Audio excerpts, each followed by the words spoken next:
आज भी डिफॉल्ट हो रहे हैं, आज भी पोजीशन लेट मिल रहा है, आज भी क्वालिटी खराब मिल रही है। बड़े सालों से, सदियों से हमारे बुजुर्गों से, हमारे पेरेंट्स से, दोस्तों यारों से, सबसे सुनते रहे हैं कि रियल एस्टेट इन्वेस्टमेंट एक बड़ी ही सेफ इन्वेस्टमेंट है, रिस्क फ्री इन्वेस्टमेंट है और उसमें बड़ी अच्छी रिटर्न है। देखिए, मेरे पिताजी ने ये मकान सिर्फ 20,000 का लिया था और आज वो मकान 5 करोड़ का हो गया है। ऐसी बातें सुनी तो होंगी जरूर, लेकिन सच्चाई क्या है इन बातों की, और जिसको देख के बहुत लोग रियल एस्टेट सेक्टर में कूद जाते हैं और बहुत सारे पैसे वहां पर कई बार फंसा देते हैं। और यही नहीं, अगर गलत इन्वेस्टमेंट हो जाती है तो कोर्ट कचहरी के चक्कर सालों साल काटने पड़ सकते हैं। अगर आपको रियल एस्टेट के बारे में जानना है या आप उनमें से एक हो, ये वीडियो आपके लिए है। एंड तक बने रहिएगा। आज को आप रियल एस्टेट के बारे में आज आपको वो बातें बताऊंगा जो आपकी आंखें खोल देंगी और आप एक अच्छा डिसीजन जिंदगी में लेने लायक हो जाओगे, एक अच्छा डिसीजन ले पाओगे आप। तो रियल एस्टेट क्यों एक अच्छा इन्वेस्टमेंट है? क्योंकि इमोशन, जब तक किसी के पास अपना मकान नहीं है ना, चैन नहीं आता। आपकी माँ को, आपकी वाइफ को, आपको एक बड़ी सिक्योरिटी लगती है कि जी छत अपनी होनी चाहिए। तो पहले तो बता दूं, जो मकान आप ईएमआई पे ले रहे हो, जिसमें 15 साल, 20 साल, 25 साल, 30 साल की ईएमआई है, वो मकान आपका नहीं है, बैंक का है। क्योंकि जब तक आपने पूरा चुकाया नहीं है तब तक आपका नहीं हुआ। अगर कहीं 2-4 साल बाद डिफॉल्ट हो गया, नौकरी चली गई, ईएमआई नहीं भर पाया, किसी की डेथ हो गई, तो जानते हैं उस मकान का क्या होगा? बैंक अपने पैसे रिकवर करने के लिए किसी भी भाव में, आधे भाव में, औने पौने भाव में बेच देगा। जितनी आपने ईएमआई डाउन पेमेंट दी है वो सब खड्डे खाते में जा सकती है।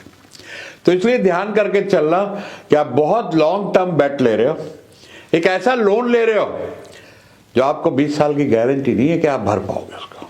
तो बहुत सोच समझ के कॉल लेना, क्योंकि रियल एस्टेट एक बड़ी इलिक्विड इन्वेस्टमेंट है। मैं आगे के वीडियो में बताऊंगा कि real estate versus equity versus gold, FD, इन सब के बारे में इस वीडियो में बात करूंगा। बने रहिएगा मेरे साथ। अब आते हैं जी रियल एस्टेट में रेजिडेंशियल या कमर्शियल क्या करना चाहिए। देखो, रेजिडेंशियल में तो एक मकान लो, बढ़िया लो, जैसा आपका लाइफस्टाइल हो वैसा लो। और मैं बहुत लोन के पक्ष में नहीं हूं।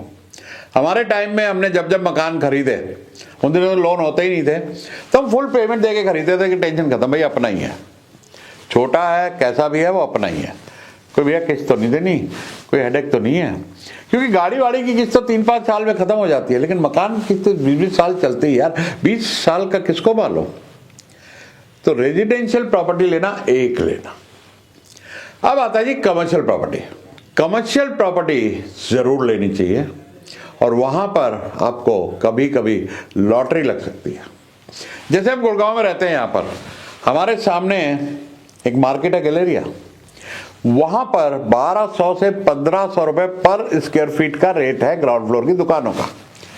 अगर किसी ब्रांड ने, ब्रांड ही ले सकते हैं, उन्हीं की औकात है भैया, अगर किसी ब्रांड ने ग्राउंड फ्लोर लिया है तो 12 से 15 लाख रुपए महीने का रेंटल है। अब सोचिए ओनर को कितना फायदा हो रहा होगा, क्योंकि जब कुछ साल पहले, आज से 15-20 साल पहले ये मार्केट बनी थी, तब यहाँ के रेट क्या थे? यही कोई 7-8 हजार रुपए फुट होगा। आज अगर आप बैकवर्ड कैलकुलेट करें तो लाखों रुपए फुट के हिसाब से तो प्रॉपर्टी की वैल्यू बढ़ गई। और रेंटल देखिए कितनी बढ़िया रिटर्न आ रही है। तो कमर्शियल प्रॉपर्टी में ये ध्यान करना भाई कि लोकेशन, लोकेशन, लोकेशन। जहां पर भी कोई बिल्डर का प्रोजेक्ट आ रहा है, कोई मार्केट आ रही है, मॉल में मत घुसना। ये ओपन जो हाई स्ट्रीट मार्केट होती है ये बेटर रहती है। यहाँ पे आपको लॉक एंड की मिलती है, आप अपने हिसाब से किराए पे दे सकते हो, मेंटेनेंस बहुत भारी नहीं होती। तो वहां पर आप अगर अर्ली बुकिंग में ले लें या पोजीशन के टाइम पे ले लें। अर्ली बुकिंग में ये रिस्क है कि लेट हो गई, पोजीशन के टाइम के ऊपर तब तक वो 3-4 साल का टाइम गैप निकल चुका है। हाँ, थोड़ा प्रीमियम देना पड़ेगा, जिसने पहले बुकिंग करी वो कुछ कमाएगा, लेकिन उस टाइम में लेने में आप श्योर हो के चीज मिल गई, आपको चाबी मिल गई। दूसरी चीज ध्यान करना, कमर्शियल तभी चलेगा जब आसपास बहुत सारे रेजिडेंशियल हो। क्योंकि कमर्शियल में जाएगा कौन? जो लोग रह रहे हैं, उनकी जरूरत की दुकानें होंगी, वहां घूमने फिरने जाएंगे, रेस्टोरेंट होगा, केमिस्ट होगा, किरियाना होगा, अपनी चीजें खरीदेंगे, इलेक्ट्रॉनिक्स होगा।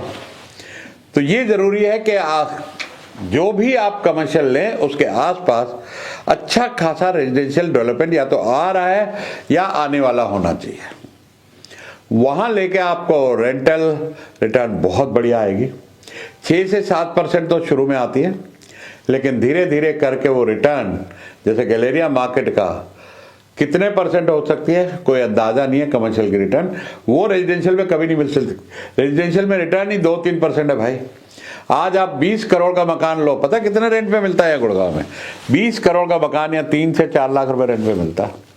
और उसको अगर खाली बैंक में रख दो, खाली बैंक में रख दो, म्यूचुअल फंड में डाल दो, अगर आपको 5% भी रिटर्न आ रही है बैंक से एफडी में, एफडी में कोई रखता नहीं है, चलो मान लो म्यूचुअल फंड में रख दिया आपने 10% 12% रिटर्न के ऊपर लॉन्ग टर्म, तो भी आपको 20 करोड़ की प्रॉपर्टी पे 2 करोड़ का रिटर्न आ रहा है।